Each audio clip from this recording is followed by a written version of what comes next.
Hello, guys. Welcome back to Faith Movies. Today's movie recap will be a family and musical movie from 2018 called I Can Only Imagine. Warning, there are spoilers ahead. The movie begins by showing a 10-year-old Bart Millard who lives in Greenville, Texas with his parents. Bart loves listening to music, so he always has his headphones on. He also loves creating things from nothing. His dad, Arthur, who is an alcoholic, likes to belittle Bart and his mother, and one day intentionally burns all of Bart's creations in a fire. Days later, Bart's mom takes him to a Christian camp, and before she drops him off, she tells him that she loves him.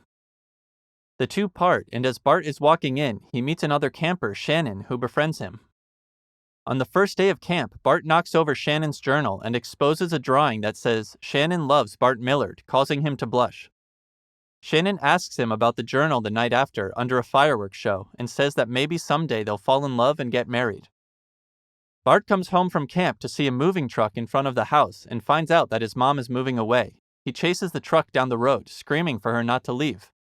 We later learn that Bart had tried to live with his mom when he got to junior high, but she was in another bad relationship. Years later, Bart, who is now a teenager in high school, is dating Shannon. Like his father, Bart now plays football.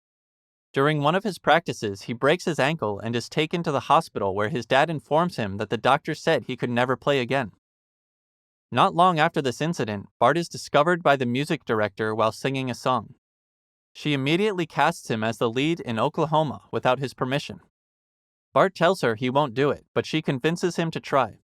He accepts the role and surprises everyone with his musical talent. The morning after his performance, Bart's father is at a diner where he sees a pamphlet for the show with Bart as the star and accidentally falls over his chair in pain. Upon reaching the hospital, he's informed that he has low blood sugar and a mass in his body. He has pancreatic cancer and seems reluctant to undergo treatment. Bart's father does not support Bart's singing, and they argue about this. This causes Bart to change and begin to doubt himself. Shannon tries to stay by his side and begs him to open up about why he's hurting from his father's impending death. He refuses to tell her and mentions he doesn't love her, which breaks her heart. Months later, after graduating from high school, Bart immediately leaves Texas with his guitar to pursue a life in music. He ends up in Oklahoma, where he meets a band, and he joins them. This band travels around playing at youth camps and Christian organizations. Times are tough for them as they don't earn enough to support themselves.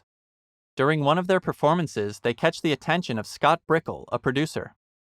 He begins to work with the band, now called Mercy Me. He tells Bart he needs to be more authentic, claiming he has talent and can sing, but hasn't found his song yet. Bart doesn't give up and begins to work on it. During this period, Bart tries to reconnect with Shannon, but she rejects all his advances. Scott secures Mercy Me a Nashville showcase with many record executives and also introduces him to Christian music stars Amy Grant and Michael W. Smith. Bart gets excited and nervous and begins to talk incessantly until someone Scott sends takes him away. The showcase goes well for the band, and while they're backstage waiting for Scott to return and report what all the record executives say, Bart gets nervous and goes out to talk with them despite his bandmates warning him not to.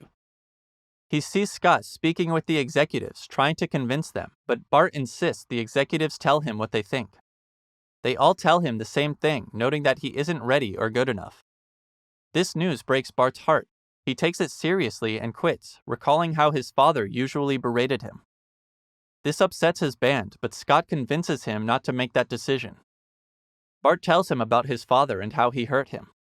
Scott advises him to stop running from the pain and allow it to become his inspiration. This causes Bart to decide he needs to go home to write some songs before rejoining the band. Bart returns home to Texas and finds his father, who has been reading the Bible and is working on becoming a better man. Bart is surprised and skeptical of his father's new personality, especially after all the abuse he has endured. He still seems scared of his father. He learns about his father's grave health condition after finding a letter about it in his vehicle and how he's now working on becoming a good Christian.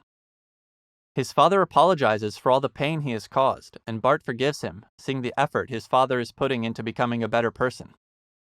Father and son begin to bond for the first time in years. They even go to church together, and his father becomes more interested in his music and tries to learn how to play the guitar. Bart tells his father he isn't dating Shannon anymore, but his father encourages him to win her back, believing they are meant for each other. Bart continues to call Shannon and tell her about his life, even though he doesn't get replies from her. For the first time, his father tells Bart how proud he is of him.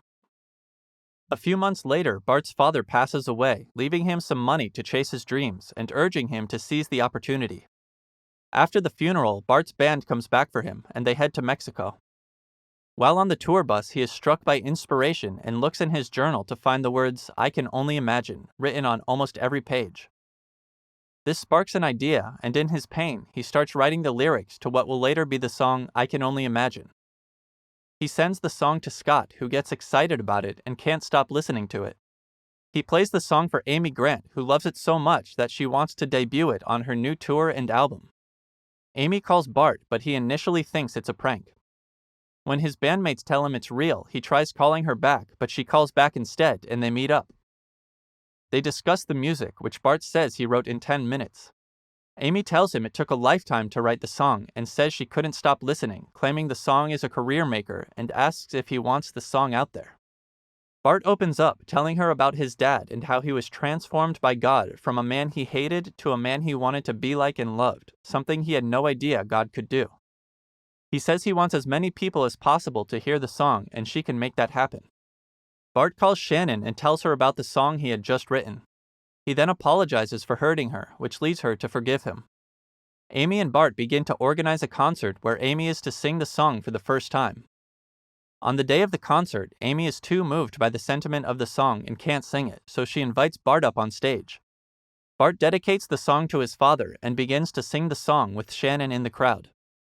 Everyone present at the concert loves the song, and they all get excited. Scott watches him, proud of what Bart has become. After he finishes the song, Bart imagines the theater empty except for his father, cheering him on. This scene makes him happy. He then sees Shannon, who smiles at him in pride, and he runs up to her, hugs her, and confesses he loves her. Scott calls the rest of the band to tell them Amy is giving them the song, and it's going to be their first single. This news makes the entire band happy, and they release the song to a radio station where the workers love it and air it on the radio.